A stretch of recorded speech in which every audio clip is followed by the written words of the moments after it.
कैसे हैं आप? How do you do? I hope you guys are quite safe and sound. Guys, हमने spelling mistakes पे पहला वीडियो डाला था, पहला पार्ट।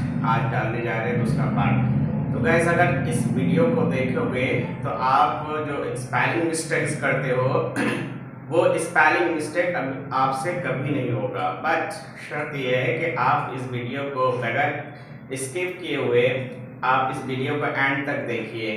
इसे अगर आप नए हैं तो सब्सक्राइब कीजिए हमारे चैनल को। दोस्तों, हम पूरे ही छानबीन के साथ और पूरे एनालिसिस के साथ हम कंटेंट को डालने की कोशिश कर रहे हैं। ऐसे में आपकी जिम्मेदारी है कि हमारे चैनल को, हमारे जो ये आप नए हैं इसको देख रहे हैं, इस चैनल को, हमारे कंटेंट को, वीडियो को, तो आप इसे ऐसे में सब्सक्राइब कीजिए, लाइक कीजिए, शेयर कीजिए और हमारे कमेंट बॉक्स में कमेंट कीजिए।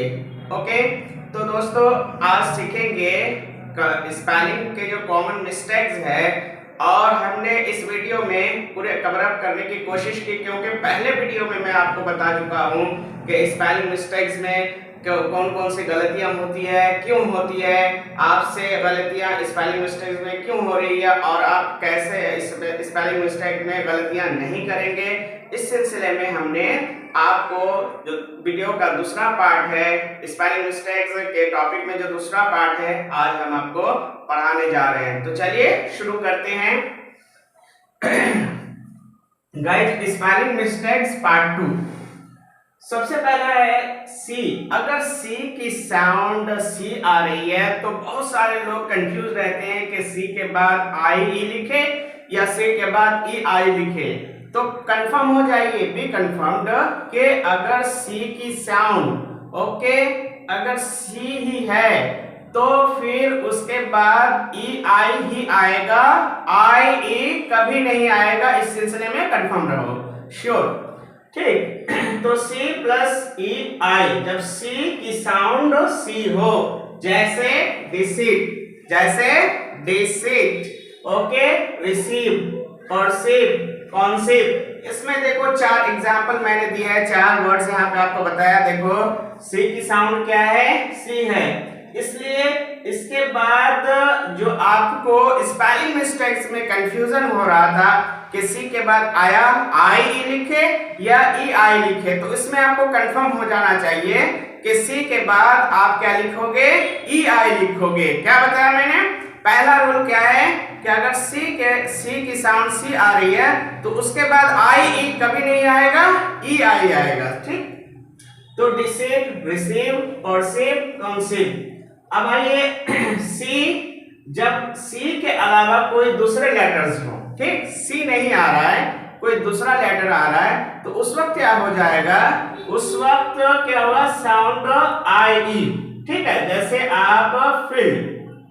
अब फील्ड में कंफ्यूज नहीं होना है, ठीक, कि फील्ड जो फील्ड में लिखेंगे ई आई लिखेंगे या आई ई लिखेंगे, तो सी के अलावा अगर ई आई में या ई आई में कंफ्यूजन हो रहा है तो ये समझ लो कि सी के अलावा जितने सारे लेटर्स हैं 25, उसके बाद क्या आएगा? उसके बाद ई आई ही आएगा। ठीक, जैसे फील्ड, ग्रेव, देखो यहाँ पे आर के बाद ई, आर के बाद आई ई।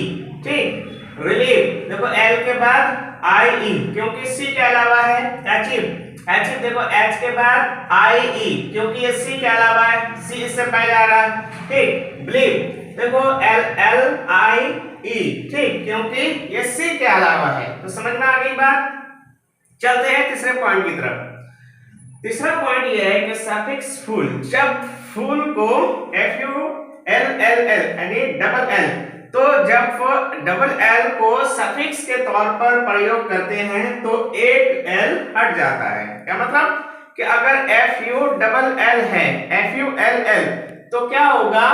जब उसे हम किसी एडजेक्टिव, किसी नाउन के आखिर में लिखेंगे, उसे ऐड करेंगे तो इसे सफिक्स कहते हैं। यानी ऐसे सारे वर्ड जिनके आखिर में कोई दूसरा जैसे यूज किया जाता है, जैसे डिसीजन, एजुकेशन, ठीक, तो ये जो आई ओ एन या इस तरीके से फुल जो आ रहा है, इसे क्या कहते हैं? सफिक्स कहते हैं। और कोई वर्ड जो पहले आ जाए डाइजेशन, उससे पहले आयन लगा दे इंडाइजेशन, तो हो गया प्रेफिक्स। इन क्या हो गया प्रेफिक्स। यहाँ पे फुल क्या है सफिक्स है, जो किसी वर्ड के आने वाले अक्षर को या किसी टर्म को कहा जाता है। ठीक है, तो यहाँ पे क्या होगा, यहाँ पे कह रहा है जब फुल सफिक्स के तौर पर प्रयोग करते हैं तो एक एल हट जाता है, जैसे फेथफुल। देखो यहाँ पे फुल था फेथ FULL, लेकिन इसको लास्ट में रख रहे हैं फुल को, इस वजह से एक एल हट गया।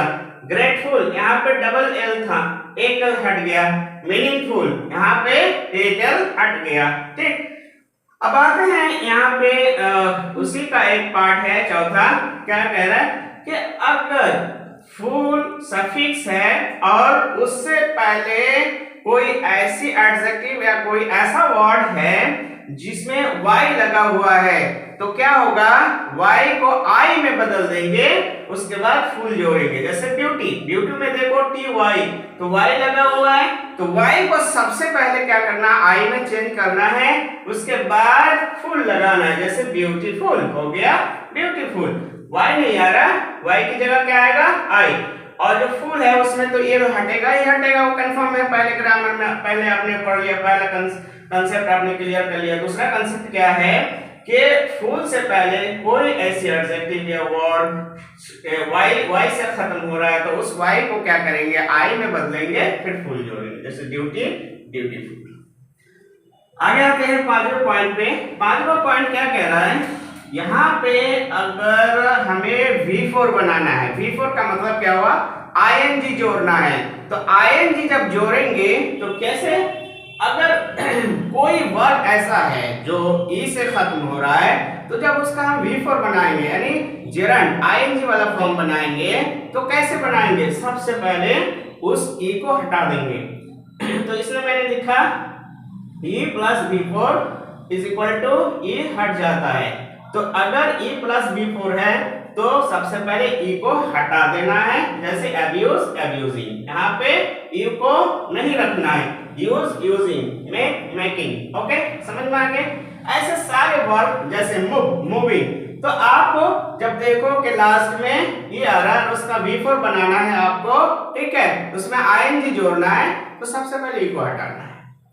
उसके बाद छठा क्या कर रहा है इसमें, जो 6 पॉइंट है और कंसेप्ट ये है कि अगर V4 बना रहे हैं तो उसमें डबल ई आ रहा है किसी वर्ब में, तो फिर वो चेंज नहीं होगा, नो चेंजिंग। ठीक, डबल ई यानी ई प्लस V4। ओके, इसको हम V4 बना रहे हैं तो नो चेंजिंग। जैसे एग्री एग्रीइंग, देखो यहाँ पे एग्रीइंग एग्रीइंग, तो डबल ई बाकी है, इसमें हटेगा नहीं, क्योंकि डबल ई आ जाएगा तो हटेगा ना, ING अलग से जुड़ जाएगा। जैसे सीइंग से सीइंग। यहाँ पे सातवां है कि ओ ई, अगर ओ ई है तब भी चेंज नहीं होगा।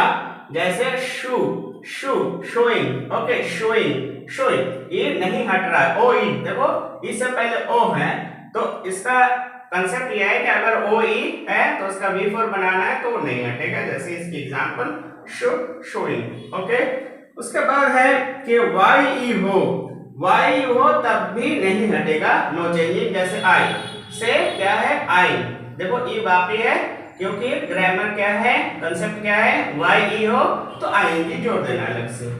उसके बाद है कि अगर कोई वर्ब ऐसा है जो I से खत्म हो रहा है, I से खत्म हो रहा है, तो V4 बनाएंगे, तो सबसे पहले I को क्या है Y में चेंज कर देंगे और उसके बाद ING जोड़ेंगे। डाई से बन गया डाइंग, तो देखो I को सबसे पहले क्या है Y में चेंज कर दिया, उसके बाद ING लगा दिया। यहाँ पर टाई, तो टाई I को सबसे पहले Y में चेंज कर दिया, उसके बाद बना दिया टाइम। उसके बाद है लाई, I को सबसे पहले Y में चेंज कर दिया, उसके बाद लगा दिया ING, तो लाई। तो इस वीडियो को अगर एंड तक आप देखते रहोगे तो अभी कभी भी आपकी जिंदगी में स्पेलिंग मिस्टेक की जो प्रॉब्लम है वो खत्म हो जाएगी। देखो इस वीडियो को, फायदा उठाओ, भरपूर फायदा उठाओ। हमें सब्सक्राइब करो, लाइक करो, शेयर करो, कमेंट बॉक्स में जरूर कमेंट कीजिए कि आपको किस और वीडियो की जरूरत है, हम उस वीडियो को जरूर बनाने की कोशिश करेंगे। Thank you.